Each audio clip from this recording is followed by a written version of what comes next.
En Guinée, mesdames et messieurs, Moussa Dadis Camara a bénéficié d'une grâce présidentielle à l'initiative du chef de la junte actuelle, le général Mamadi Doumbouya. L'ancien dirigeant guinéen au pouvoir entre 2008 et 2009 avait été condamné le 31 juillet 2024 pour crime contre l'humanité dans le cadre du procès du massacre du 28 septembre 2009 au Grand Stade de Conakry. Cette décision prise pour des raisons de santé interroge et suscite des réactions contrastées. Moussa Dadis Camara libéré, une duperie du peuple guinéen ou un géant pas vers la réconciliation et la paix. On se retrouve juste après ceci. Vous organisez un mariage, un anniversaire, un baptême, un séminaire, un spectacle, un meeting politique ou tout autre événement, Guérit TV Monde vous propose un service de sonorisation professionnelle de meilleure qualité. Pour plus d'informations, contactez-nous au plus 229 91 19 10 10. Guérit TV Monde, le leader des web TV.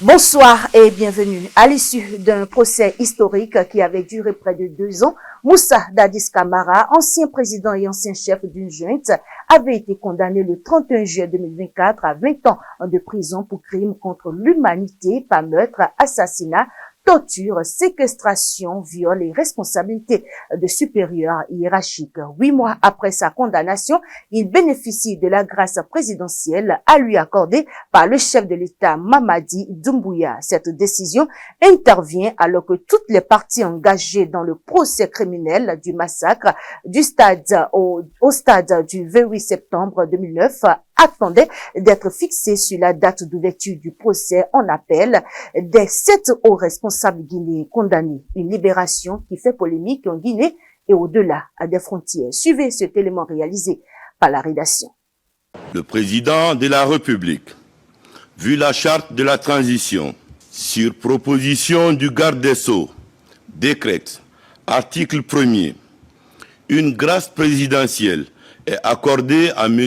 Moussa Dadis Camara pour raison de santé. Une décision prise à l'endroit d'un capitaine qui s'était autoproclamé président de la République en 2008.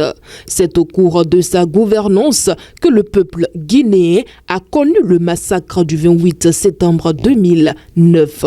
Exilé au Burkina Faso et revenu sur la terre guinéenne pour se rendre à la justice, l'ancien putschiste a été condamné à 20 ans de prison ferme pour des crimes contre l'humanité après 2 ans de procédure judiciaire. Et au cours d'une manifestation de l'opposition, 150 personnes ont été tuées, des femmes ont été violées et des gens ont été lynchés, torturés, maltraités. Disons que c'est une situation que tout le monde en son temps avait dénoncé et du coup par un concours de circonstances, Moussa Dadis Camara a été arrêté. Dadis était le commandant des forces armées guinéennes à l'époque et Dadis lui-même a participé à la fabrication des milices. Il les a entretenues. Les preuves ont été données à la barre. Les déclarations ont concordé en cette faveur. Il n'a pas pu apporter la moindre preuve contraire. Alors, en quoi il peut ne pas être responsable ? C'est pas possible. Jugé et emprisonné seulement l'année dernière, Moussa Dadis Camara, qui s'était emparé du pouvoir le 23 décembre 2008, après l'annonce de la mort du président Lansana Conté, est condamné pour sa responsabilité dans le massacre du 28 septembre 2009, a bénéficié de la grâce présidentielle du général Mamadi Doumbouya.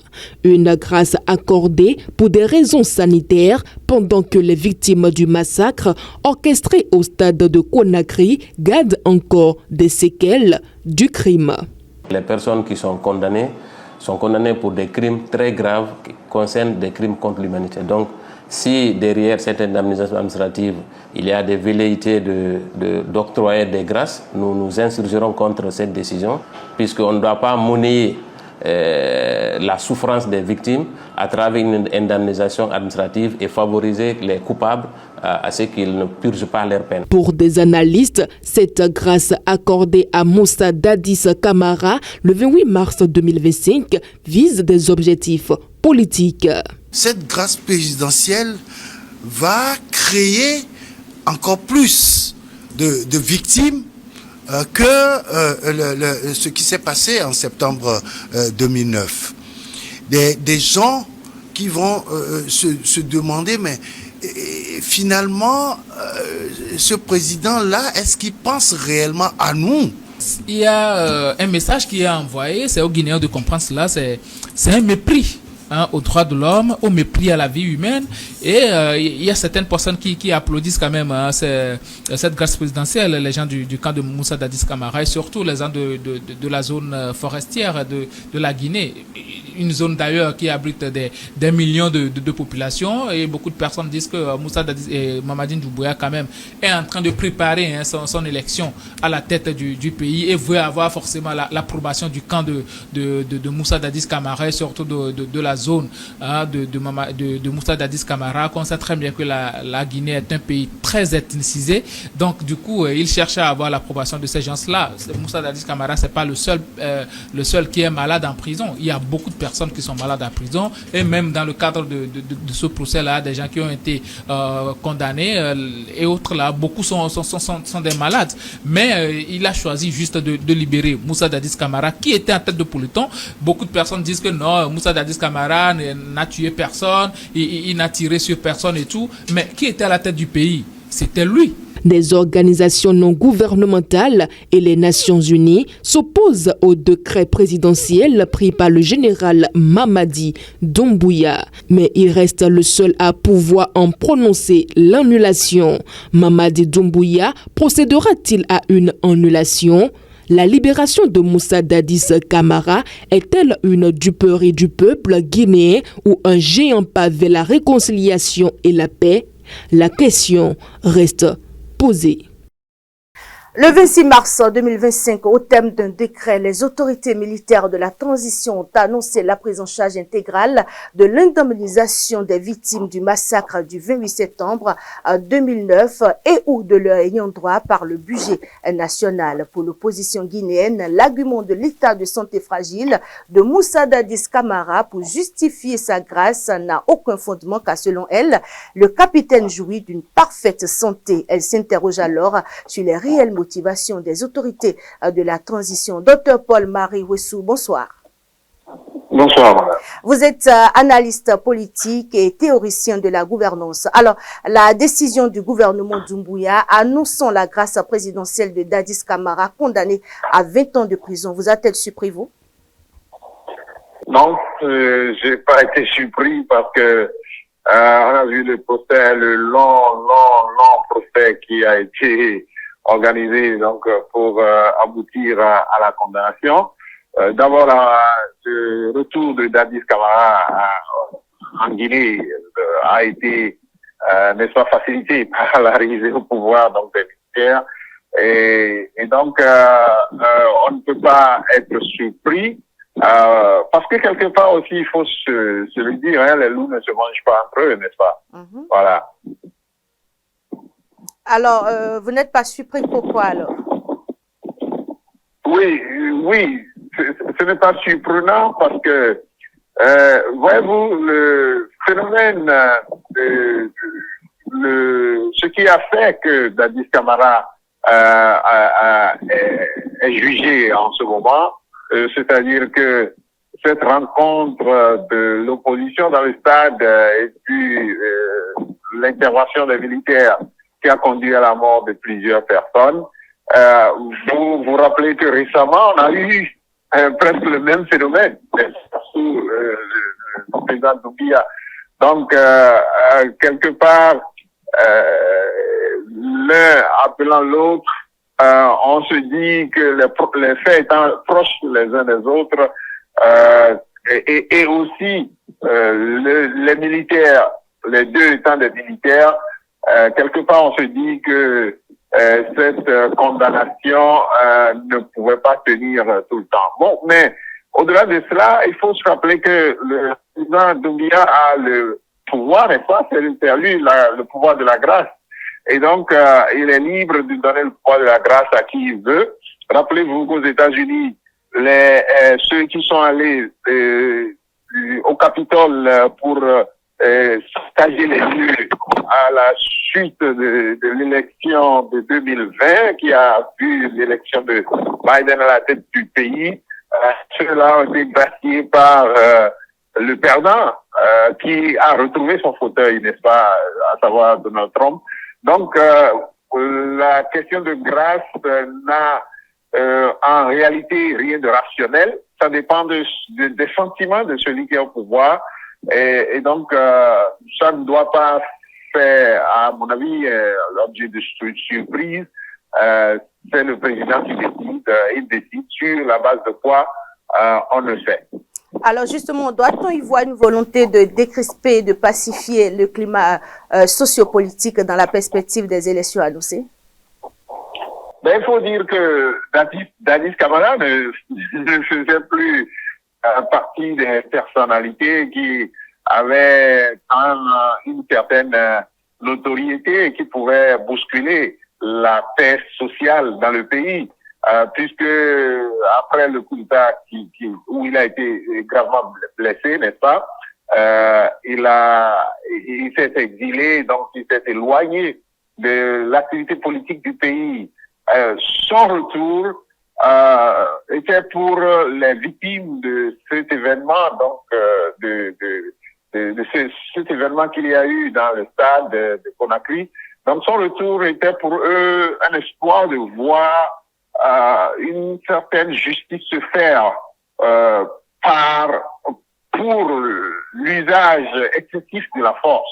Et donc, du point de vue politique, il n'avait plus une empoigne, on va dire, sur l'activité politique du pays. Et donc, il ne constituait pas un élément important qui allait poser des problèmes de trouble dans le pays. Bon, donc, de là à dire que c'est pour amener de la paix qu'on le gracie, moi, je dirais que c'est un argument assez léger, qui ne tient pas beaucoup, au vu, donc, de l'histoire politique qu'il y a eu après lui, ainsi de suite, et puis 10 ans, ou on va dire 12 ans de Alpha Condé à la suite, donc, de son règne.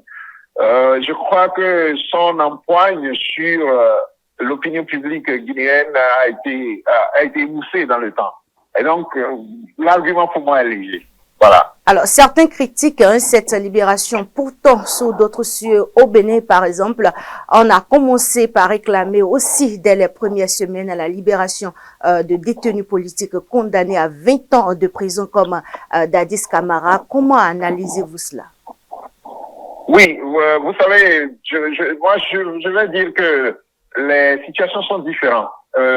Dadis Camara était à la tête du pays et il y a eu un massacre de civils dans un stade et ceux qui ont perpétré le massacre étaient sous son autorité. Et donc ça, c'est quand même un fait à ne pas comparer avec des gens qui ont été emprisonnés pour simplement avoir tenté de poser leur candidature dans notre pays, donc contre celle du président de la République dans le temps. Je crois que la question des prisonniers politiques au Bénin, ça a duré dans le temps, vient, n'est-ce pas, du président de la République qui d'abord ne reconnaît pas que ce sont des prisonniers politiques qu'il a sous la main et ensuite qui dit qu'il ne libérerait personne. Donc dans le cas, rappelez-vous l'interview qu'il a donnée à France 24 et France 24 et RFI au lendemain donc de son élection en 2021, où il disait qu'il ne veut plus gracier personne, il ne veut plus amnistier personne. Donc, et à la suite de ça, il y a eu la rencontre où le président Yahi lui a demandé de faire quelque chose à l'endroit de Ricky Amadougou, de Joël Aïvo et des autres prisonniers politiques, et il a balayé du revers de main ce qu'il a la demande qu'on lui formulait. Et il allait jusqu'à dire que le pardon parfois c'est une faute.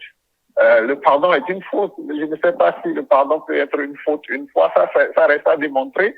Mais dans sa logique à lui, le pardon est une faute. Et donc, je ne le vois pas en train de dire qu'il va libérer les prisonniers. Il a encore réitéré avec son discours à la nation à la fin de l'année en disant que aucune pression ne va lui faire changer d'avis. Donc, moi, je pense que la question des prisonniers politiques au Bénin tient exclusivement à la volonté du président de la République. S'il le veut, cette question sera vidée. S'il ne le veut pas, cette question restera. Mais moi, une conséquence politique qu'il faut tirer de cette question donc des prisonniers politiques, la conséquence politique est que Joël Aïvo, Ricky Amadougou et les autres en prison, la mouvance perd les élections en 2026. En tout cas, sur le terrain, la mouvance perd les élections. Tous ces gens-là sont en prison. Merci, Dr Paul-Marie Ouessou. Je rappelle que vous êtes analyste politique et théoricien de la gouvernance. Merci pour votre intervention. Merci à vous aussi. Au total, 12 personnes étaient poursuivies, dont Moussa Dadis Camara, le chef de la junte, mais 8 seulement ont été condamnés à des peines allant de 10 à 20 ans de prison. Dans les détails de la décision lue par le juge Ibrahima Sori de Tunkura, Moussa Dadis Camara et Moussa Tiegbourou Camara écopent de 20 ans d'emprisonnement. 8 mois après sa condamnation, il bénéficie de la grâce présidentielle de la part du président Mamadi Doumbouya. Moussa Dadis Camara libéré, une duperie du peuple guinéen, un géant pas vers la réconciliation et la paix. Nous avons au téléphone un confrère guinéen, François Ifonou. Bonsoir. Bonsoir madame. Alors, vous êtes journaliste guinéen indépendant. Comment vous appréciez cette décision du chef de l'État, Mamadou Doumbouya? Bonsoir à vous, bonsoir à tous vos auditeurs ou téléspectateurs. Merci encore pour cette question et l'intérêt que vous portez à notre pays, la République de Guinée, vu tout ce qui se passe aujourd'hui ici de façon politique. Les appréciations vont de façon différente parce que chacun y va avec ses commentaires. Mais ce qui est sûr, moi personnellement, je dirais que c'est une bonne chose. Pourquoi je dis c'est une bonne chose? Parce que ça y va un peu dans le cadre de la réconciliation nationale. Et le pays a besoin de cela aujourd'hui pour qu'on puisse ensemble se donner les mains pour propulser vraiment les choses dans notre pays. Alors, pensez-vous que cette décision peut faire l'unanimité, notamment le camp des familles des victimes du massacre du grand stade de Conakry et leurs proches? Forcément, ça peut pas faire l'unanimité, hein. C'est pas possible parce que d'autres pensent que c'est injuste. Beaucoup pensent que c'est une très bonne chose parce que c'est un ancien président de la République, un président de la transition. Donc, dans l'élan dans lequel aujourd'hui on s'est lancé, je veux parler de la Guinée, il faut apaiser un peu les tensions. C'est pourquoi, si je me rappelle, avant cette décision de grâce, les victimes ont été indemnisées, si je ne me trompe, vous voyez. Et ça, c'était pour un peu calmer les uns et les autres. Je sais qu'on ne peut pas oublier tout ce qui s'est passé, mais on peut essayer de se pardonner pour qu'on puisse avancer ensemble parce que notre pays, la Guinée, a aujourd'hui besoin de cela. Cette grâce présidentielle accordée à Camara Dadis, est-ce une duperie du peuple guinéen ou un géant pas vers la réconciliation et la paix en Guinée? On ne peut pas parler de duperie. L'acte que le président a eu à poser, pour qu'on puisse ensemble se dire qu'on est guinéen, on doit accepter de se pardonner pour corriger un peu les erreurs du passé, comme ce qu'il a toujours prôné dans ses discours. Aujourd'hui, on en a besoin. Il faut que nous, autres Guinéens, qu'on accepte de se pardonner, qu'on accepte d'avancer, qu'on accepte vraiment construire une Guinée qui nous ressemble et qui nous rassemble. Pour cela, sans négliger ou sans piétiner un peu ce qui s'est passé, mais ce sont des choses qu'on peut capitaliser ensemble et essayer de se pardonner pour avancer, parce qu'on en a vraiment besoin. Merci à vous, François Ifono. Je rappelle que vous êtes journaliste indépendant. Merci pour votre intervention. Merci beaucoup et bien de choses à tous vos auditeurs ou téléspectateurs. On n'y manquera pas. À très bientôt. Ouais. La décision d'accorder une grâce présidentielle à l'ancien président guinéen Moussa Dadis Camara, condamné à 20 ans de prison en lien avec le massacre du stade en 2009, soulève de grandes préoccupations quant au respect par les autorités de la transition du droit à un procès équitable et de l'état de droit et méconnaît le droit des victimes à des recours effectifs. Moussa Dadis Camara a été gracié mais pas amnistié. Ainsi, sa condamnation est donc toujours d'actualité selon des spécialistes des questions juridiques. Moussa Dadis Camara libéré, une duperie du peuple guinéen ou un géant pas vers la réconciliation et la paix. Sur le sujet, quelques citoyens de Parakou se sont exprimés au micro de Anselmo Richard et Modeste Adanzeto. Je pense quand même que cette libération-là, il faut pouvoir le dire, c'est un signe de réconciliation nationale que le président Mamadi Doumbouya a voulu faire passer quand même à l'ensemble du peuple guinéen. Moussa Dadis Camara, vous savez les conditions dans lesquelles il a pris le pouvoir, c'est pratiquement dans les mêmes conditions que Doumbouya a pris le pouvoir, même si ce n'était pas un coup d'État où on avait un président en fonction sous Camara. Mais au-delà de tout, au-delà de ce signe-là d'apaisement et de réconciliation nationale qu'on voit à travers cette libération, on peut quand même y voir cette envie-là du président Doumbouya de reconnaître à son prédécesseur, quoi qu'on dise, quand même sa grandeur, tout ce qu'il a fait pour le peuple guinéen. Mais dans le fond, je pense quand même que cette libération-là, quelque peu, vous savez, vous l'avez déjà dit, ressemble quelque peu à une duperie du peuple qui attendait donc que la justice fasse son travail suite à ce massacre-là, voilà, qui est intervenu en septembre 2009. Tous les accusés ne sont pas libérés, vous le savez. Vous avez d'autres, Aboubakar Sidiki Diakité, le colonel Thieboro Camara, qui aujourd'hui croupissent en prison, qui ont été reconnus en tout cas par la justice comme étant les principales personnes accusées donc dans le cadre de ce procès-là. Mais également l'autre facteur qui, vous l'avez vu le jour donc de la libération de Moussa Dadis Camara, n'a pas fait l'unanimité, c'est que la justice, on attendait donc la grande cour de justice de Conakry qui devrait normalement quand même statuer sur cette condamnation définitive là. Moi je me disais à un certain moment où des recours ont été déposés par les avocats de la partie civile pour contester donc cette condamnation là, qu'ils ont quand même, ces avocats là, qu'ils ont trouvé pas trop durs, voilà, à l'encontre donc des présumés ou des auteurs, parce qu'ils ont été reconnus par la justice, des auteurs de ces crimes là. L'autre chose aussi, vous savez, les personnes attendent d'être indemnisées. Les gens ont été violés, des gens ont été assassinés. Toutes ces personnes-là attendent donc une certaine indemnisation et je crois que Moussa Dadis Camara faisait partie donc des accusés qui allaient s'associer pour payer ces indemnisations. Aujourd'hui que lui il a été gracié, que devient donc cette procédure, que devient donc l'indemnisation des victimes, c'est justement donc dans ce cadre-là que les gens restent divisés jusqu'à aujourd'hui en Guinée. C'est vrai, les partisans de Dadis Camara voient cela comme donc un signe donc de reconnaissance de la grandeur du président qu'il a été, pendant que d'autres pensent quand même que ça ne devrait pas se faire. Il devrait purger cette peine-là et revenir. Donc passons par des milliers ou des centaines de personnes qui ont été tuées au stade le 9 septembre. Ça a été une page noire de l'histoire donc de la Guinée. Quelqu'un qui a commis ce genre de crime, qui a tiré, les militaires qui ont tiré sur une population, je dirais une population parce que c'est plus de 50 000 personnes, c'est facile. Moi je ne vois pas ça là comme un acte d'apaisement. En réalité, si on était guinéen, peut-être on saurait ce qu'on pouvait dire. Donc tout ce que nous allons dire ici, ce n'est pas réserve. Mais ce qu'on lit et ce qu'on a vu, vraiment, c'est beaucoup triste. Mais quelle santé? Mesure de santé, un ancien président qui a autorisé à tirer sur sa population, jusqu'à nouvel ordre, il devait suivre cette sanction.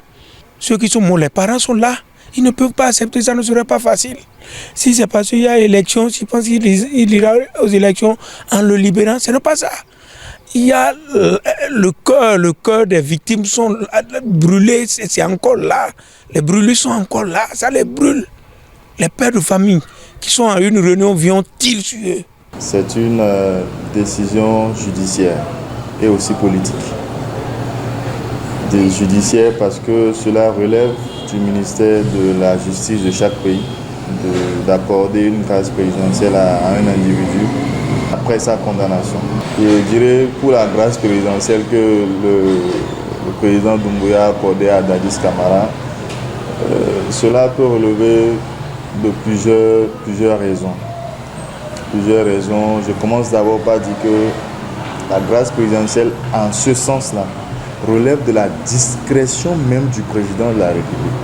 C'est lui qui sait, avec l'ensemble de ses collaborateurs les plus proches, de gracier ce personnage-là qui a eu une existence clé à un moment donné de la vie de ce pays-là. Et nous sommes à quelques mois des élections, quelques semaines, je dirais, des élections dans ce pays-là. Donc, Dadis Camara est un personnage influent qui pourrait à un moment donné peser. Parce qu'il est, quoi qu'on dise, à part ce qu'on nous a montré à la télé, tout ce qu'on a pu voir, écouter, apprécier nous-mêmes, c'est quelqu'un quand même qui a un aura dans le pays. Et c'est possible que cet aura-là puisse compter dans la balance lors des joutes électorales. Une décision, qu'elle soit bonne ou mauvaise, a forcément un impact positif ou négatif dans la vie de quelqu'un. Donc, ouais, un peu calmer les tensions, oui. Attiser les tensions, pourquoi pas. Mais c'est lui qui sait pourquoi il a accordé cette grâce présidentielle-là. Et je suis sûr qu'avant d'avoir pris cette décision-là, c'est qu'il a consulté d'abord pour peser le pour et le contre avant de sortir une telle décision à la face du monde. C'est tout pour cette édition spéciale. Mesdames et messieurs, merci pour votre fidélité chaque fois renouvelée au programme de Guérite TV Monde. À très bientôt.